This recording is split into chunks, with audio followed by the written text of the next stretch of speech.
Hey there, my name is Scarlett and I'm 30 years old. I've read a lot of posts here, but this is my first time writing, so bear with me if it's all over the place. I'm also still healing from this incident, so I thought that sharing it would make me feel better. John and I were the perfect example of a perfect couple, or so I thought. We met at a mutual friend's party 5 years ago, and sparks flew instantly. It didn't take long for us to realize that we were meant to be together. We got married 2 years later, surrounded by friends and family. Our relationships had its fair share of ups and downs, just like any other couple, but what made us different was our strong belief in communicating everything we felt or thought. We made it a point to discuss our problems openly and honestly. It always allowed us to find a way to work things out.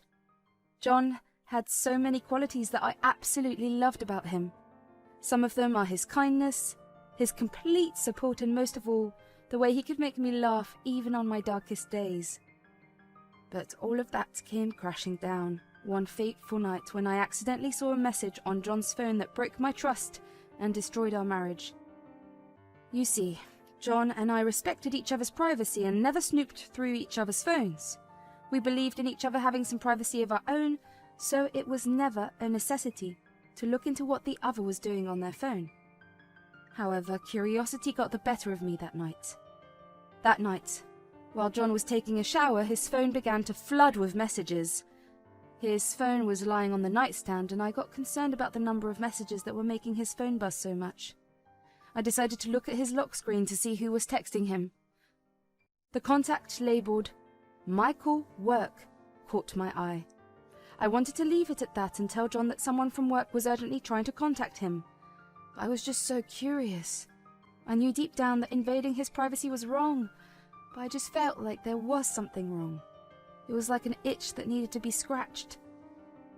And so, against my better judgment, I gave in to the temptation and picked up his phone. My heart broke as I opened the messages. The contact was in no way a Michael from work. It was a woman. When I opened the messages, I was immediately greeted with a naked picture of a woman and the message, "I cannot wait to see you next weekend, fiancé."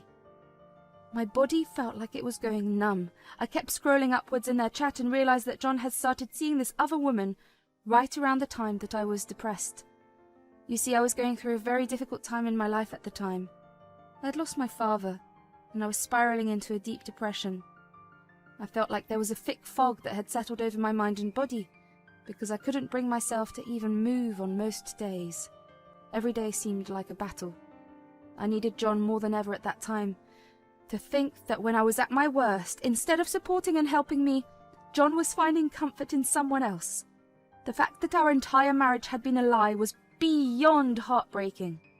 I felt like a fool because I kept thinking about how I missed the signs. When John came out of the shower, he saw his phone in my hand and my pale face. He immediately knew that I had found out about his affair. He looked guilty and ashamed. When I asked him about it, he seemed surprised by how upset I was. I could see him struggling to find an excuse for his actions, but all he could say was that he planned to marry his mistress, who lived far away in Germany. He even invited me to witness his unholy union as well. How could you do this to me? How could you plan to marry your mistress without even telling me, and inviting me to the wedding? As if it's some kind of sick joke? I never wanted to hurt you, but I've made my decision. I've fallen in love with someone else. We've been together for a while now, and I can't ignore my feelings anymore. How can you talk about love when you've been lying to me all this time? I trusted you. I thought we had something special, something worth fighting for. But you've completely broken that trust. How can you just throw away everything we've built together? It wasn't an easy decision. I struggled with it for a long time. But I can't ignore my feelings anymore. I deserve to find happiness too, even if that means that I have to hurt you in the process. I can't keep living a lie. So what? Our years of relationship mean nothing to you now? You can just throw it all away for a new romance? I don't understand how you could do this. I thought we were meant to be.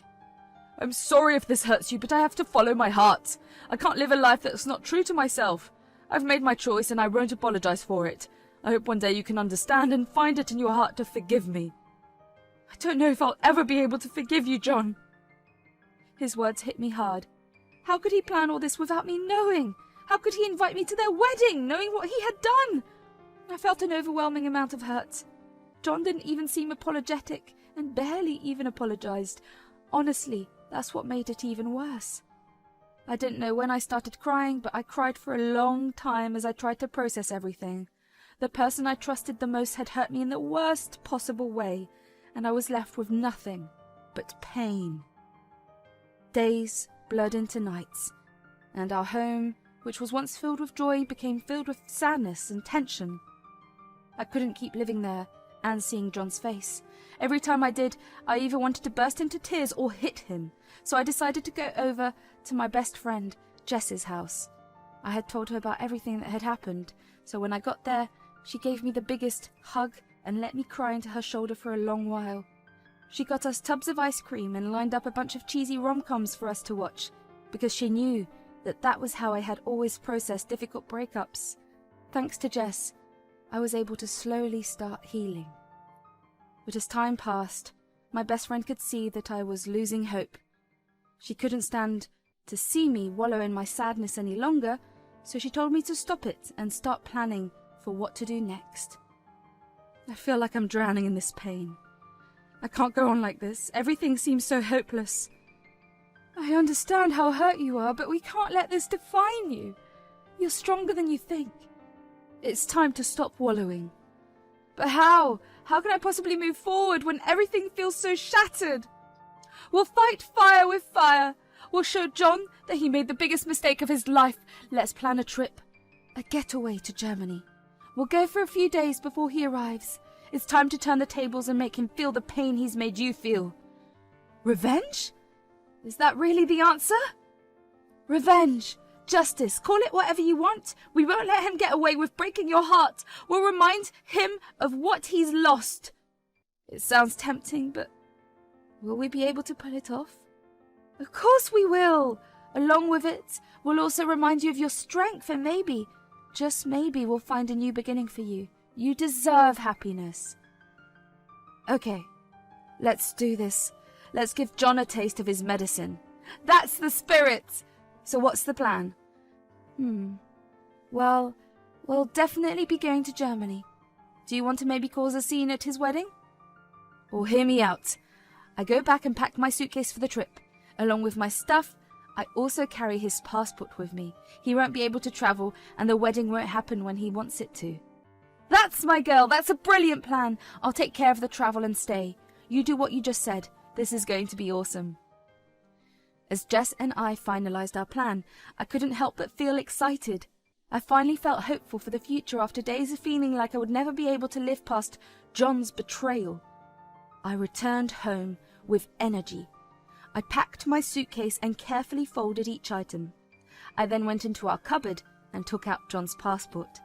I carefully put it in my suitcase. I couldn't help but feel happy when I imagined the panic and confusion that would happen when John realized that his passport was missing and that his carefully laid out wedding plans would fall apart. As Jess and I boarded the plane to Germany the next week, I felt so excited and also a little nervous. I was excited. After all, I knew that our trip was going to be an adventure, but nervous because I knew that this trip was also going to be my revenge on John. I also felt a deep sense of satisfaction that I was finally taking control of my life. The weight of John's betrayal slowly began to lift as I remembered just how much power I had over John at that moment. While I was thrilled that I was getting my revenge, I still felt a really deep sadness. I grieved over the loss of my great relationship.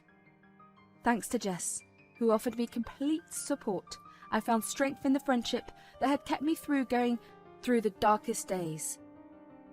The vacation that Jess had planned for us was amazing. We explored the charming streets of Germany, strolled through picturesque towns, and indulged in delicious local cuisine. Every moment was filled with discoveries and unforgettable experiences. Jess had created an itinerary that included visits to all the best landmarks, cozy cafes, and even a rejuvenating spa day. It was a vacation filled with laughter and adventure, and it was something that helped me forget about all the pain I had been experiencing in the past few weeks. I only remembered the pain because one day, My phone began flooding with calls and messages from John.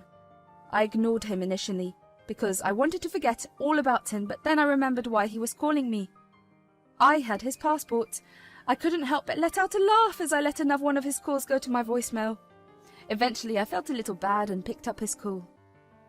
Scarlett, oh thank God you picked up! I need you. Have you seen my passport? I can't find it anywhere. Oh, so now you realise the importance of being organised. How careless of you to misplace something so crucial. This is serious. I have to travel, and without my passport everything falls apart. Can't you understand that? Of course I understand, but it's not my responsibility to keep track of your belongings. Maybe you should have thought about that before cheating on me. This is not the time for your games, Scarlett. I need your help, and you're being difficult. Help? Why would I help you? You made your choices. Now you have to face the consequences. This is ridiculous. I can't believe you being so heartless. I thought we were better than this. Better than this? You broke my heart and shattered our marriage. Do you expect me to forgive you just like that? You're just reaping what you sowed. I get it. I messed up with you, but I'm trying to make it better. Just help me. I can't. I'm sorry. All the best, John. You know what? Forget it. I'll find it myself. With every day that passed, John's anxiety increased. He told me in a text that this was his final chance to meet his mistress, whom he had promised her countless times before. He told me that so I would take pity on him and help him out. I couldn't help but laugh. I couldn't believe how well my revenge had played out. Finally, I felt like the tables had turned in my favour. I simply suggested that John apply for a new passport. I knew that the process would take time, or his plans wouldn't be able to play out, and John would lose out on everything. I could sense his frustration through the phone, along with a mixture of anger and defeat. At that moment, I felt like I had won. It was a bittersweet satisfaction to know that I held the upper hand. I had made him taste a fraction of the pain he made me feel. Underneath everything, I felt really sad. It hurt to realize that our relationship had fallen apart and had reached this. It hurt to think about how easily he had broken all his promises to me and how much joy I got from getting revenge on him for it.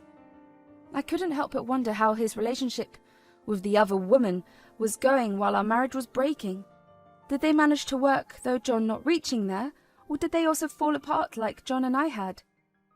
I got my answer soon enough. John's mistress ended things because he didn't come through for her. When he got desperate, he called me, begging for my forgiveness and asking me to come back to him. Baby, please just listen to me. I made a mistake, a terrible mistake. I can't live without you. I need you to forgive me and give me another chance. Do you honestly think I would take you back after what you've done? You had an affair, John, and not just any affair. You were planning to marry your mistress while still pretending to be my husband. How could you even have the audacity to come back to me now? I was lost, baby. I thought I could find happiness elsewhere, but I was wrong. I realized that what we had was real, and I wanted to make it right. You expect me to believe that? You were ready to throw our entire relationship away for someone else, and now that she's gone, you think you can just come back to me? Do you see how you've treated me? Like some second option? No, baby, you're not a second option. You've always been the most important person in my life. I made a mistake, but I'm willing to do whatever it takes to make it up to you. It's too late, John. The damage is done, and I deserve better than to be someone's backup plan. You'll receive the divorce papers soon. It's time for us to go our separate ways. Baby, don't do this to us. Please give me another chance. No, John. Stop calling me baby. I'm not doing anything to us. You did this to us. This is the end. I deserve happiness and trust, and I won't settle for anything less. Goodbye. After hanging up the phone, I felt a mix of feelings. Angry, hurt, and disappointed. For a second, as I listened to John beg to me to take him back, I remembered our relationship. I remembered how happy I was, and I almost gave in to the thought of taking him back. But then I remembered just how hurt I felt when I found out that John had cheated on me when I was at my worst. I knew that I simply couldn't go back to him. I felt strong and determined because I knew I deserved better. Letting go of our dreams was hard, but staying in a bad relationship would hurt me even more. Despite the pain, I felt hope and freedom. The weight of his betrayal was lifting, and I could see a future where I was happy. Step by step, I rebuilt my self-esteem and felt valuable again. This was the start of a new chapter, where I would focus on my happiness and never settle for less than love and respect.